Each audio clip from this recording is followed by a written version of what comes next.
and illustrated by Wendy Sevchuk.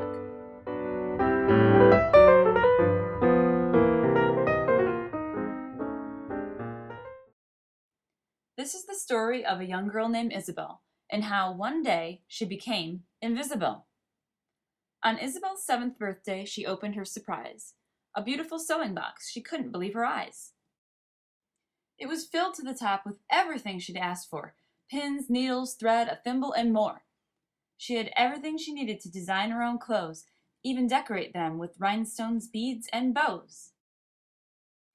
The next morning she woke before the sun to start designing an outfit. Oh, how fun!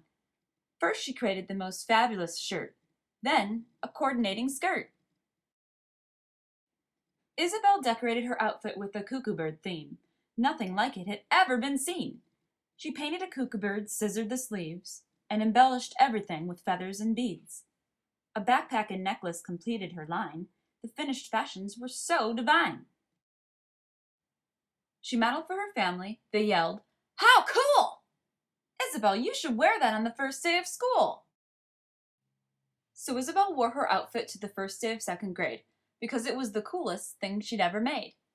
The school bus came at 8:22, but when she got on, the kids called her Cuckoo! She slumped into her seat, embarrassed and hurt, then plucked all the cuckoo feathers from her skirt. When the bus arrived at Picklewood School, Isabelle walked to class and felt like a fool. The Tucker twins teased, giggled, and sneered. "Isabelle, your backpack is so weird." Isabelle grew embarrassed by her weird backpack and walked with it against the wall to avoid another attack. Isabelle was worried that she would be made fun of more and paused just outside of Mrs. Stanley's classroom door. Next, she entered the room and timidly sat down when the boy beside her yelled, "Look, a clown!" All of the kids laughed and pointed at Isabelle until they were silenced by the ring of the bell. Mrs. Stanley took attendance while Isabelle was in tears, secretly wishing to disappear for years. She had to escape and get out of class, so she left the room with a restroom pass. She ran to the restroom and hid in a stall. She just couldn't take one more name call. Isabelle just wanted to look like the normal girls that wore normal clothes and had normal hair, not curls. So she ripped apart her cuckoo outfit and trashed all things unique. Leaving only plain clothes behind, she looked extremely bleak. Her backpack and necklace were thrown away too. She even gave herself a normal hairdo. Once she changed all that she could, she felt a lot better. She felt really good. But when she came out of the stall to the mirror, she saw no one there and screamed with fear. What in the world? How could this be? Oh my goodness, she wondered. Can anyone see me? Isabelle had completely disappeared. Vanished. Gone. My, was it weird. Her best friend Becky was next to her at the sink, but when Isabelle shouted, "Hello?" Becky didn't blink. Isabelle panicked and tried everything to be seen. She hoped she was having a really bad dream. She failed to get anyone's attention, for she was invisible. Need it be mentioned? Scared and confused, Isabelle wandered around, knowing she was lost and hoping to be found. She entered Miss Frizzle's art room and sat down to cry. "I'm invisible and don't know why." Just then she heard, "Oh, Isabelle, is that you, dear? I don't see you, but I sense you are near. You see, I see things that others don't see, because they aren't as imaginative as me. I can't see or hear you, honey, and I realize this may seem quite funny.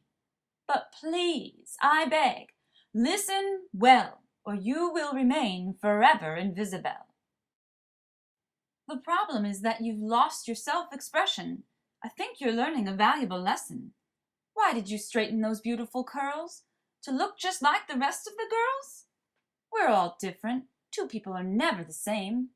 That's why everyone gets their own name. This is America, land of the free, where you can be who you want to be."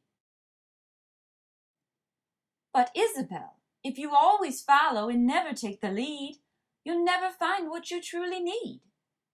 Don't worry about what the mean bullies might say. Trust me, it doesn't matter at the end of the day. So, how do we reverse this invisible curse?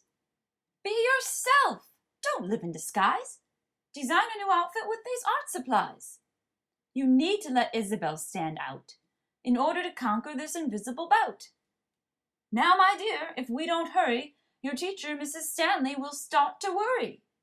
My art room is filled with wonderful tools, so start designing and remember, no rules. So Isabelle quickly began decorating her blank clothes. This time the theme was a beautiful blue rose.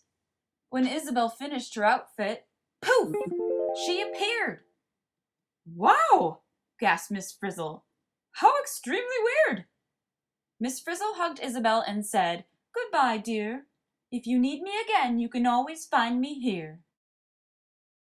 From then on, Isabelle designed her own fashions, because it was one of her greatest passions. Sometimes the kids thought her outfits were lame. Other times, they brought her great fame. Still, she wore her outfits with such pride, knowing the true Isabelle didn't have to hide. The lesson learned from Isabelle's story is to be yourself, or you might be sorry. Purchase your copy of Invisible Isabelle at invisibleisabelle.com.